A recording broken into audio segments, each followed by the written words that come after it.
kita sudah menjelaskan tentang izhad fid dunia.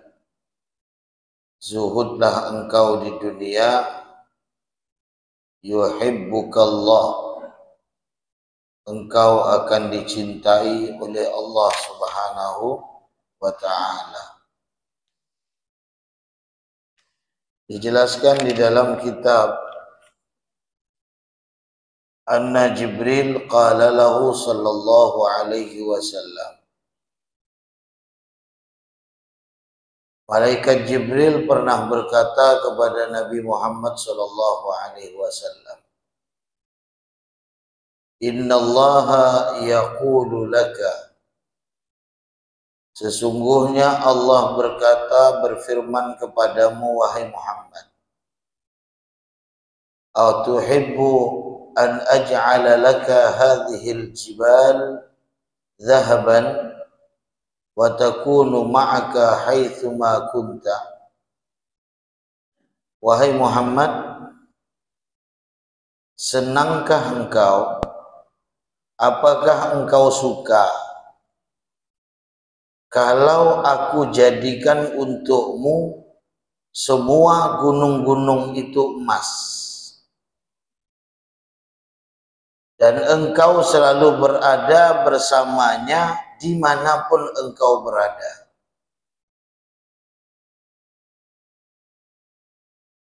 Maka apa kata Nabi Muhammad sallallahu alaihi wasallam? Kata Allah, fa'atruk sa'ah, saya tinggal sekali ketuk saja, sesaat, langsung jadi itu gunung itu seperti emas. Ya. Gimana jawaban Nabi Muhammad sallallahu alaihi wasallam yang berbeda dengan jawaban kita? Kalau Bapak Ibu sekalian punya tanah, jangan banyak, satu kapleng. Malaikat Jibril datang kepada ibu-ibu nyampaikan bapak-bapak bahwa tanah satu kapleng ini jadi emas semua. Kira-kira mau ke enggak? Enggak perlu Bapak Ibu jawab, saya jawab pun cukup, pasti bilang mau. Rasulullah enggak. Apa kata Nabi? Ya Jibril, mali walid dunya. Ad-dunya darun man la daralah, wa mal man la malah, wa qad yajma'uha man la aqlalah. Wahai Jibril, untuk apa aku akan dunia ini? Bukankah dunia ini adalah rumah bagi orang yang tidak punya rumah? Bukankah dunia ini adalah harta bagi orang yang tidak punya harta? Dan orang-orang yang mengumpulkan kedua-duanya, dia kumpulkan rumah dan dia kumpulkan hartanya ketika di dunia, ketahuilah man la aqlalah, orang yang tidak memiliki akal baginya. Wa qala lahu Jibril, maka malaikat Jibril langsung berkata kepada Nabi Muhammad sallallahu alaihi wasallam, Tabbatakallahu bil qawli tsabit. Semoga Allah menetapkan engkau wahai Muhammad dengan suatu ketetapan yang tidak akan pernah berubah. Di dalam riwayat, uridu an aju'a yauman fa asbir wa ashba'u yauman fa ashkur. Di dalam riwayat yang lain dijelaskan bahwasanya Rasulullah sallallahu alaihi wasallam mengucapkan, aku ingin dalam keadaan lapar satu hari, kemudian aku pun bersabar daripada lapar itu. Aku ingin kenyang satu hari, dan kemudian kenyang itu menjadikan aku bersyukur kepada Allah Subhanahu wa ta'ala. Allahumma salli ala Muhammad. Kita perhatikan, banyak kebinasaan yang ada pada diri kita itu disebabkan daripada dunia. Ya. Kenapa di sini sampai dikatakan orang yang mengumpulkan keduanya dia kumpulkan rumah, dia kumpulkan harta, itu adalah masuk bagi orang yang tidak berakal kepadanya, karena banyak orang-orang yang memegang daripada dunia dan kemudian dunia itu melalaikannya. Allah telah berfirman di dalam Al-Quran. Apa kata Allah? Bapak Ibu hafal semua ayatnya. Alladzi jama'a malahu wa 'addadah. Lanjutkan. Yahsabu anna malahu akhlada. Apa artinya? Cukup sampai situ ya. Ya. Alladzi jama'a malahu wa 'addadah. Orang yang celaka itu kata Allah, yang mereka mengumpulkan harta, dihitung harta itu tiap hari. Tiap hari itu bukanya tuh banking dibuka terus. Berapa duit sisa nih? Ditengok. Nanti siang bukanya banking terus. Ya. Saya sama, tiap hari saya buka banking terus. Berapa duit pondok nih sisa? Kira-kira naik ke tak ada nih? Tengok tak ada naik-naik. Dunia kita hitung. Bahkan ketika kita berada di dalam renungan sesaat, yang seharusnya kita itu tafakkur, yang seharusnya kita itu muhasabah, kita terkadang menghitung dunia kita. Kalau tembus bisnis ini nih lumayan, ini begini, nanti bangun tidur itu lagi diingat, mau tidur itu lagi diingat. Ya, kenapa mereka bisa melakukan itu? Allah menjawab, yahsabu annama lahu akhlada. Dia ngira harta itu dapat mengekalkannya. Harta itu dapat mengekalkan. Dikira uang 5.000 itu habis. Kata duit 5.000, aku ini habis. Kita belikan es krim murah itu saja habis 5.000. Tapi orang-orang yang sadar menjadikan aku tidak habis. Kenapa? Dia keluarkan aku di jalan Allah Subhanahu wa ta'ala. Sehingga aku semakin bertambah dan bertambah. Ya. Itu. Maka Rasulullah mengambil bahwasanya siapa yang mengumpulkan keduanya mereka tidak berakal.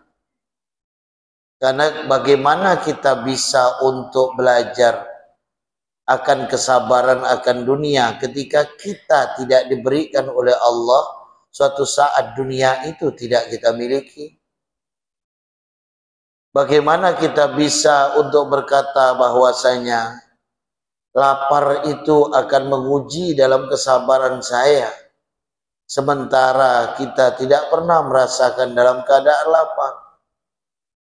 Bagaimana kita bisa untuk bersyukur kepada Allah Subhanahu wa ta'ala dalam keadaan kenyang, sementara dalam keadaan lapar saja dia tidak pernah. Maka permintaan beliau, saya ingin dalam keadaan lapar saya sabar, kemudian dalam keadaan kenyang menjadikan bersyukur kepada Allah Subhanahu wa ta'ala. Ya.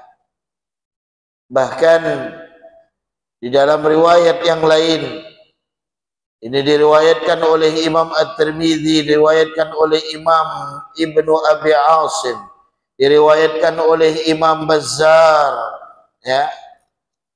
Dan disahihkan di dalam hadis ini diriwayatkan oleh Imam At-Tirmidzi. Apa kata Nabi Muhammad sallallahu alaihi wasallam? "Lau kanatid dunya tusawi wa fi riwayah ta'dilu 'inda Allah janaha ba'udatin ma saqa kafiran minha syurbata ma'in."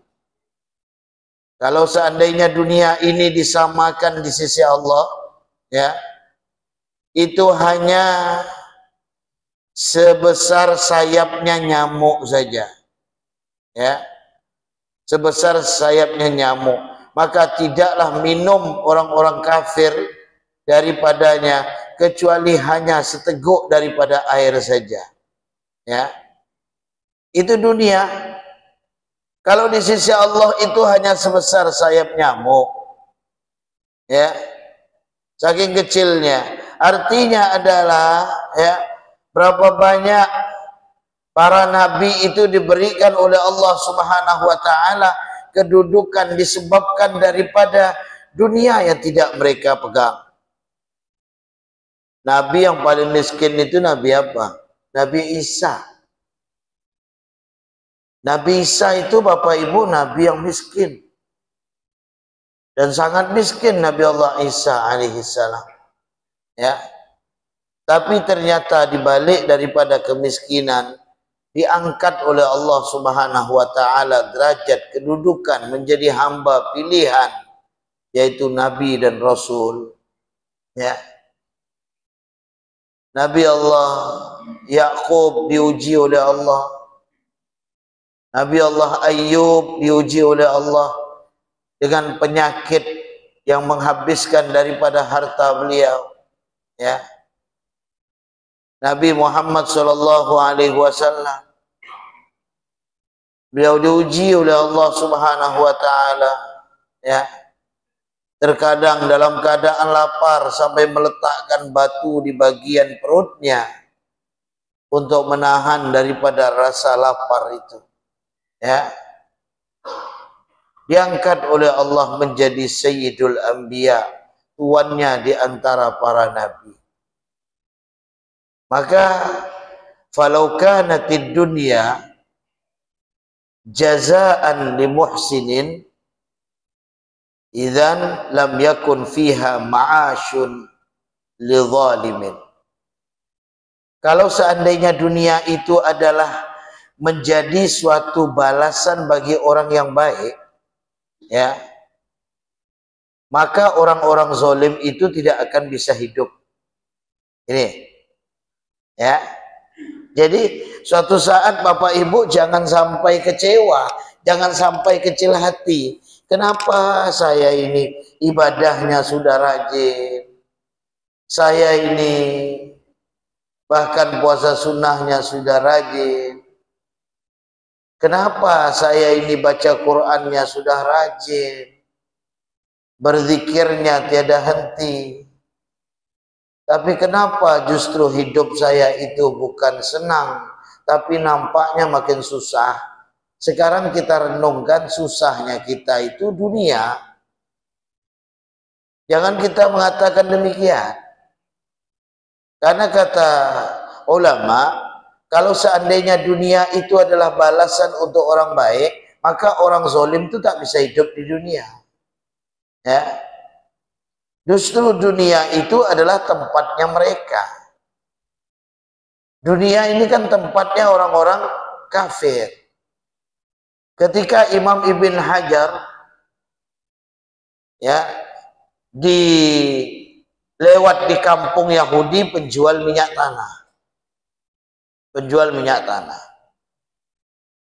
Orang Yahudi ini melihat Imam Ibn Hajar menggunakan pakaian yang begitu bagus bersama gubernur Mesir waktu itu. Ini orang Yahudi ini orang yang cerdas dia, orang yang pintar. Langsung Imam Ibn Hajar itu disetopnya. Dia bilang, ya Ibn Hajar, alaysa yaqulu nabiyyakum anna ad-dunya lana wal akhirata lakum? Bukankah Nabi kalian telah bersabda bahwasanya dunia itu adalah milik kami dan akhirat itu milik kalian? Bala, ya. Kalau begitu serahkan baju engkau yang bagus itu. Serahkan keledai engkau yang bagus itu. Apa kata Imam Ibn Hajar? Wahai Yahudi, ini pakaian dan kendaraan yang saya pakai sama sekali tidak sebanding dengan kenikmatan surga yang akan dipersiapkan oleh Allah Subhanahu wa taala. Tidak sebanding. Artinya bukan dilarang akan dunia, tapi jangan menempatkan dunia itu di dalam hati kita. Hati itu tempatnya Allah. Hubungan seorang hamba akan merasa dengan Allah Subhanahu wa taala itu dengan hatinya. Dengan hati, maka puncak daripada dunia niat itu adalah hati. Puncak niat itu adalah hati. Biar mulut berjuta-juta kata dengan niat kebaikannya, tapi ternyata hatinya ya tidak sama dengan apa yang diucapkan di dalam lidahnya, maka hal itu tidak dihitung oleh Allah Subhanahu wa taala. Allah tuh melihat pada hati. Innallaha la yanzuru ila suwarikum wa la yanzuru ila ajsamikum. Walakinnallaha yanzuru ila qulubikum. Allah tak melihat bentuk kita. Allah tak melihat tubuh kita, tapi yang dilihat oleh Allah itu adalah hati kita. Hati kita. Bukan berarti jamaah dilarang untuk memiliki dunia. Miliki dunia, tapi jangan menyimpan dunia ke dalam hati kita. Ya. Orang-orang celaka yang menjadikan dunia itu tersimpan di dalam hati mereka, sehingga di dalam hatinya tidak menempatkan Allah Subhanahu wa taala. Ya, di situ. Kemudian laqad jaa fihal anbiya karamatan wa qad syaba'at fiha butunal bahaim. Sungguh dunia itu telah membuat para nabi itu lapar. Para nabi itu lapar. Dunia itu. Para anbiya itu, dunia itu dibuat oleh mereka, membuat para nabi itu dalam keadaan lapar. Kita ambil saja bagaimana Nabi Muhammad sallallahu alaihi wasallam pada suatu saat Rasulullah dibawakan gandum oleh Sayyidah Fatimah Az-Zahra, membawakan gandum kepada Nabi Muhammad. Apa kata Rasulullah kepada Sayyidah Fatimah? Ya Fatimah, hadza awwalu ta'amin dakhala batri. Wahai Fatimah, inilah awalnya makanan yang masuk ke dalam mulutku. Mundu thalathati ayyam, selama 3 hari wahai Fatimah. Bayangkan. Adakah kita terpikir untuk mengingat Nabi Muhammad? Adakah kita terpikir ingin memperhatikan bagaimana pelajaran bagi kita akan kehidupan Rasulullah sallallahu alaihi wasallam yang beliau dalam keadaan lapar. Anak-anak beliau juga demikian diuji oleh Allah Subhanahu wa taala dengan ekonomi mereka. Sayyiduna Ali bin Abi Thalib diuji dengan ekonominya.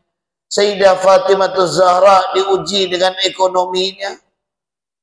Bahkan terkadang Sayyiduna Ali menggunakan baju dari Sayyidah Fatimah Az-Zahra karena tidak memiliki sesuatu yang ingin beliau pegang.